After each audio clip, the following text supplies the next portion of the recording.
নমস্কার বন্ধুরা, আমার channel stitch and cook by সোমাতে আপনাদের সকলকে জানাই স্বাগত। দেখুন আজকে কিন্তু আমি একটা বিউটিফুল স্লিভের ডিজাইন দেখাবো। এটা কিন্তু খুবই স্টাইলিশ লাগে দেখতে, এটা কিন্তু খুবই সুন্দর। আপনারা অবশ্যই একবার এভাবে বাড়িতে ট্রাই করে দেখবেন। এটা কিন্তু ব্লাউজে খুবই ভালো লাগে, একবার আপনারা তৈরি করে দেখবেন। এটা কিন্তু খুবই সহজ এবং খুবই সুন্দর লাগে। তো চলুন কীভাবে তৈরি করছি দেখা যাক। তো দেখুন এখানে প্রথমে আমি হাতাটা নিয়ে নিয়েছি, যেমন নর্মালভাবে হাতা কাটিং করে সেরকমভাবে হাতা কাটিং করতে হবে। তো দেখুন এখানে আমি হাতা আর মেন লাইনিং কাপড়টা কিন্তু নিয়ে নিয়েছি। তো এখানে কিন্তু আমি কোনো বক্রম ইউজ করব না, আমি লাইনিং কাপড় দিয়ে পুরো ডিজাইন তৈরি করে দেখাবো। তো দেখুন আমি কীভাবে করছি। তো প্রথমে দেখুন হাতা এবং লাইনিং কাপড় কিন্তু একসঙ্গে ধরে নিয়েছি। এবার আমি এখানে পাড়টা মেপে নিলাম। তো আমার এখানে পাড়টা আছে 3 ইঞ্চি 2 সুত। তো আমি 3 ইঞ্চি 2 সুতে প্রথমে একটা দাগ দিয়ে দেবো, ঠিক আছে? যে আমাদের এখান থেকে এরপর থেকে আমাদের ডিজাইনটা তুলতে হবে, কেননা আমাদের হাতায় যে পাড়টা আছে ওই পাড়টা আমরা রাখবো এখানে। তারপরে দেখুন তারও উপর আমি একটা 3 ইঞ্চি উপরে একটা দাগ দিলাম, কারণ 3 ইঞ্চিরই লম্বাটা রাখতে চাইছি ডিজাইন, তার জন্য। তারপর দেখুন এরকমভাবে আমি হাত দিয়ে প্রথমে হালকা হাতে আমি একটা প্রথমে ডিজাইন করে নিলাম। এরকমভাবে ডিজাইনটা করবেন, ঠিক আছে? তারপরে দেখুন লাইনিং কাপড় মেন কাপড় কিন্তু একসঙ্গে ধরা আছে। ধরে এবার এখান থেকে আমি কিন্তু দেখুন কেটে নিচ্ছি পুরো যে কাপড়টা, যেখান থেকে আমি দাগ দিয়েছি আমি কিন্তু ওটাই পুরোটা কেটেছি, ওর থেকে বাইরে কিন্তু আমি কাটিনি। তো দেখুন এভাবে আমি কেটে নিলাম। প্রথমে কেটে নেওয়ার পর আমি খুলে দেখাচ্ছি আপনাদেরকে। তো দেখুন খুলে নেওয়ার পর ঠিক এমনটা দেখাচ্ছে। এবার দেখুন এটা হাতাটা আছে কিন্তু আমার সোজা দিকে, তার উপরে আমি লাইনিং কাপড়টা রেখেছি।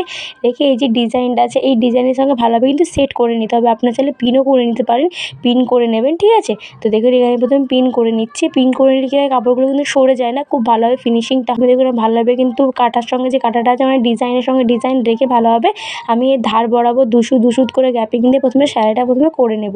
তো দেখুন আমি এরকমভাবে রেখেছি, রেখে এখানে 2 সুত করে গ্যাপিং দিয়ে পুরো সেলাইটা খুব ভালোভাবে করতে হবে। এটাই কিন্তু মেন কাজ, যে সেলাইটা কিন্তু ভালোভাবে করতে হবে যেন ফিনিশিংটা ভালো হয়।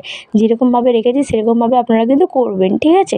তো দেখুন ডিজাইনটা এরকমভাবে রেখেছি, রেখে এবার আমি এরকমভাবে সূচটা কিন্তু হাতার ভিতরেই আছে। দেখুন আমি সূচটা কিন্তু ব্লাউজের মানে হাতার যে কাপড়টা ওর ভিতরে রেখেছি, রেখে আমি চাপটা তুলে পুরো কাপড়টা কিন্তু কুড়িয়ে দিলাম। তো এরপর দেখুন আমি এখন ধরে ধরে কিন্তু কাজটা করতে হবে। এটা কিন্তু তাড়াহুড়ো করে করবেন না, ধরে ধরে কাজটা করবেন। দেখুন আমি এখানে পুরোটা কিন্তু করে নিচ্ছি। আর আমার ভিডিও যদি ভালো লাগে অবশ্যই কিন্তু লাইক করবেন, চ্যানেলটিকে সাবস্ক্রাইব করে দেবেন। তো দেখুন সেলাই করে নেওয়ার পর এই যে ছোটো ছোটো করে আমরা কেটে নেব। তো এমনভাবে কাটবেন যেন যে সেলাইগুলো আছে এই সেলাইগুলো যেন না কেটে যায়, এটা কিন্তু আপনাদেরকে মনে রাখতে হবে। এই যে কোণগুলো আছে এই কোণগুলো কিন্তু ভালোভাবে আপনারা একটু কেটে নেবেন, ঠিক আছে? দেখুন জাস্ট হালকা হালকা করে কেটে নিতে হবে, আর কিছুই নয় এখানে। এরকম দেখুন হালকা হালকা করে আমি পুরোটা কেটে নিয়েছি। নেওয়ার পর এই যে আমরা ফাঁকাটা আছে এই ফাঁকার ভেতর থেকে আমাদের পুরো যে লাইনিং কাপড়টা এই লাইনিং কাপড়টাকে ঢুকিয়ে দিতে হবে। তো দেখুন আপনারা যখন হাতে করবেন তখনই আপনারা বুঝতে পারবেন ব্যাপারটা। এবার দেখুন আমি জাস্ট পুরো লাইনিং কাপড়টাকে এভাবে ঢুকিয়ে দিলাম। ঢুকিয়ে দিতে কী হয়, লাইনিং কাপড়টা পিছন দিকে চলে গেল। আর আমরা কেটেছিলাম এই কারণে যাতে লাইনিং কাপড়টা খুব সহজেই পিছন দিকে চলে যায়, তার জন্য। এখান দেখুন হয়ে গেছে। এবার কী করতে হবে, কাপড়টাকে ভালোভাবে সেট করে নেবেন। সেট করে নেওয়ার পর এই যে আমার ডিজাইনটা গেছে এই ডিজাইনের উপর থেকে আমাদেরকে একটা চাপ সেলাই চালাতে হবে, ঠিক আছে? তো দেখুন আমি করে নিয়েছি এরকমভাবে। এবার দেখুন এর উপর থেকে প্রথমে একটা চাপ সেলাই এখানে চালিয়ে নেব। তো তার আগে এখানে কী করতে একটা ডিজাইন হবে। তো ডিজাইনটা কীভাবে করবো দেখুন, একটা কাপড় নিয়েছি, কাপড়টা কিন্তু 2 পার্টে আছে। তো তার লম্বাটা নিয়েছি আমি 3.5 ইঞ্চি এবং চওড়াটা নিয়েছি 2 ইঞ্চি। আর কাপড়টা কিন্তু ডবল ফোল্ডেই আছে। এবার নেওয়ার পর এটাকে প্রথমে বো তৈরি করব, ঠিক আছে? আর এটা কিন্তু উল্টো দিক থেকে করবেন, সোজা দিক থেকে নয়। এখানে উল্টা দিক থেকে করার পর আমরা সোজা দিকে কাপড়টা করে নেব। এবার দেখুন আমি এখানে প্রথমে সেলাইটা করে নিচ্ছি। তো একটা জায়গা থেকে আপনারা সেলাইটা করা শুরু করবেন। আমি এখানে মিডল থেকে করা শুরু করেছি। মিডল থেকে করে 2 সুত গ্যাপিং দিয়ে পুরোটা এখান থেকে সেলাই করে নেব। তো বো কীভাবে তৈরি করতে হয় এটা কিন্তু আমি ভিডিও অলরেডি আমার চ্যানেলে আগে থেকে দিয়ে রেখেছি, সেখান থেকে আপনারা দেখে নিতে পারেন ভালোভাবে। তো আমি এখানে তবুও দেখিয়ে নিচ্ছি। তো দেখুন আমি জাস্ট করে নিচ্ছি এরকমভাবে। তো আমি যেরকম পাচ্ছি সেরকমভাবেই আপনারা করবেন, তাহলেই কিন্তু আপনাদের ফিনিশিং খুবই ভালো হবে এবং দেখতে সুন্দর লাগবে। তো দেখুন এখানে আমি পুরো 2 সুত গ্যাপিং দিয়ে পুরোটা আমি এখানে সেলাই করে আমি খুলে নিচ্ছি। এবং সেলাইটা করা যেখান থেকে আপনারা শুরু করেছিলেন তার একটুখানি 1/2 ইঞ্চি দূর থেকে কিন্তু সেলাইটা করা বন্ধ করে দেবেন। এই দেখুন মাঝখানে এতটার মতো ফাঁকা রাখবেন, ঠিক আছে? এই ফাঁকা থেকে কিন্তু আমরা কাপড়টা পুরোটা কিন্তু উল্টে নেব। মানে হচ্ছে ভিতরের দিকে আমাদের যে মেন কাপড়টা সেটা কিন্তু আমি সামনের দিকে নিয়ে চলে এসেছি। দেখুন এরকমভাবে এই কোণগুলো কিন্তু আপনারা কোনো মানে সরু জিনিসের সাহায্যে ওখানে খুঁচিয়ে ঠিক করে নেবেন, কোণগুলো বের করে নেবেন। এবার যে ফাঁকা অংশটা ছিল ওটা কিন্তু আমি সেলাই করে মুখটা বন্ধ করে দিচ্ছি। দেখুন এখানে বন্ধ করে দিলাম। এবার দেখুন কী করব, এই যে কাপড়টা নেব কাপড়টা নিয়ে প্রথমে দুভাঁজ করে দেবো, তাহলে যে মিডিল বেরিয়ে যাবে। এখানে আপনারা প্রথমে চক দিয়ে দাগ করে দেবেন মিডিল।